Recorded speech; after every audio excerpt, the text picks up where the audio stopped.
कहानी की शुरुआत में हम अमेरिका के एक छोटे से शहर पैराडाइज को देखते हैं। ये एक सच्ची कहानी है जिसकी शुरुआत हुई 7 नवंबर 2018 की शाम को। इस वक्त केविन नाम का एक आदमी जो कि स्कूल बस ड्राइवर है, सभी बच्चों को अपने अपने घर छोड़ने जा रहा था। इसके बाद उसने बस को गैराज में लगाया और अपनी बॉस से पूछा कि क्या इस महीने थोड़ा ओवर टाइम कर सकता हूँ मैं। लेकिन बॉस ने कहा कि देखो, तुमसे पुराने बहुत लोग हैं यहाँ पर, अगर ओवर टाइम की जरूरत पड़ी तो प्रेफरेंस पहले सीनियर को मिलेगी, अगर फिर भी जरूरत पड़ी तो तुम्हें बताऊंगी। फिर जब केविन घर पहुंचा तो उसे डॉक्टर का कॉल आया जो उसके कुत्ते का इलाज कर रहा था। डॉक्टर ने बताया कि तुम्हारे कुत्ते का कैंसर धीरे धीरे पूरे शरीर में फैल चुका है, तुम्हें जल्द से जल्द फैसला लेना होगा। अच्छा यही होगा कि इसे सुला दिया जाए। परेशान होकर केविन अपने कुत्ते के साथ उसके बचे हुए आखिरी घंटे बिताने लगा। मगर जैसे ही केविन को पता चला कि उसका बेटा आज भी स्कूल नहीं गया तो वो और ज्यादा परेशान हो गया। उसका बेटा शॉन रोज नए नए बहाने लगाता था स्कूल ना जाने के। केविन ने उसे समझाने की कोशिश की कि पढ़ाई लिखाई जरूरी है। शॉन को पता था कि उसके पिता ने अपनी पढ़ाई पूरी नहीं की, इसलिए वो केविन से कहने लगा कि आपने भी तो स्कूल बीच में छोड़ दिया था, मैं भी छोड़ दूंगा तो क्या हो जाएगा।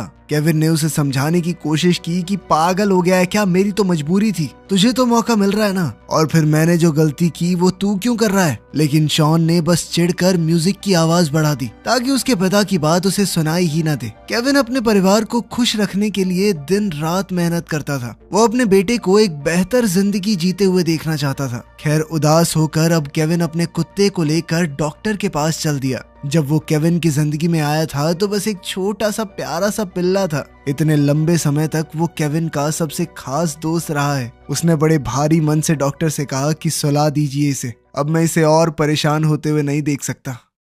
अगले दिन अचानक से मौसम बहुत खराब हो गया, तेज हवाएं चलने लगी, तूफान रुकने का नाम भी नहीं ले रहा था। तभी एक बिजली के खंबे में जोरदार धमाका हुआ और बिजली की तारें सूखे हुए पहाड़ों के ऊपर गिर गई। देखते ही देखते वहां हर तरफ आग फैल गई। ठीक इसी सुबह जब केविन अपने काम पर पहुंचा तो उसने महसूस किया कि आसमान कुछ काला सा है। फिर वो रोज की तरह अपनी बस लेकर बच्चों को स्कूल छोड़ने निकल पड़ा। जब केविन वापस आया तो रूबी ने उससे कहा कि बस को मैकेनिक के पास ले जाओ, सर्विस करवा ही लो, इसकी ओवर टाइम दे दूंगी तुम्हें। ठीक उसी वक्त फायर डिपार्टमेंट को एक ट्रक ड्राइवर का कॉल आया और उसने पहाड़ों में लगी हुई आग की जानकारी फायर डिपार्टमेंट को दी। ये सुनते ही पूरा डिपार्टमेंट हरकत में आ गया। वो सीधा जहां आग लगी थी वहां के लिए रवाना हो गए। कुछ देर बाद ही उन्हें आग की लपटें दिखाई देने लगी। दूसरी तरफ केविन अपनी ड्यूटी कर रहा था, लेकिन तभी उसे अपनी माँ का फोन आया। उन्होंने बताया कि शॉन की तबीयत बहुत खराब है, हमें उसे जल्दी ही हॉस्पिटल ले जाना पड़ेगा। दूसरी तरफ फायर फाइटर्स की टीम आग के नजदीक पहुंचने ही वाली थी।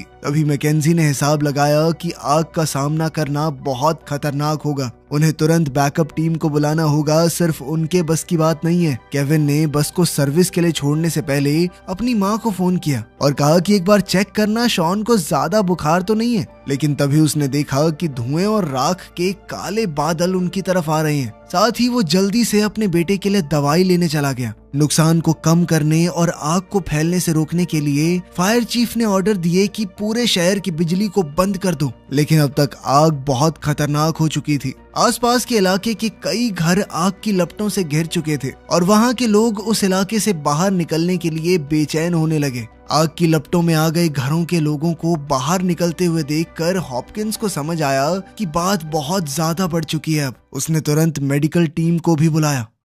घर जाते वक्त केविन को उसकी बॉस रूबी का फोन आया, जिसने उसे ऑर्डर दिया कि बस को जल्दी से गैराज में वापस ले आओ, आग फैल रही है पूरी जगह पे। लेकिन केविन को नौकरी से ज्यादा अपने बेटे की चिंता हो रही थी। वो ऑर्डर्स ना मानते हुए दवाई की दुकान पर रुक गया। दुकान से बाहर आकर केविन ने देखा कि धुएं का वो बादल और ज्यादा घना होता जा रहा है और अब अपनी नौकरी बचाने के लिए वो जल्द से जल्द गैराज की तरफ बढ़ने लगा। इसी बीच फायर चीफ को पता चला कि जहां पर आग लगी है वहां पर ट्रक्स नहीं पहुंच पाएंगे, इसीलिए वो पहाड़ों में फैल रही आग को रोकने के लिए एयरप्लेन्स की मदद मांगने लगे। उनके ट्रक्स उस एरिया से बचे हुए लोगों को निकालने का काम कर रहे थे। जब हॉपकिंस को महसूस हुआ कि वो सबको वक्त रहते आग से नहीं निकाल पाएगा तो उसने गाड़ी को एक छोटे तालाब के पास रोककर सबको पानी में भाग जाने को कहा। मदद मांगते हुए वो सबको शांत और सुरक्षित रखने की कोशिश कर रहा था। उधर हेडक्वार्टर्स में हवा के रुख को देखते हुए ये हिसाब लगाया गया कि जल्द ही पैराडाइज शहर इस आग की चपेट में आ जाएगा।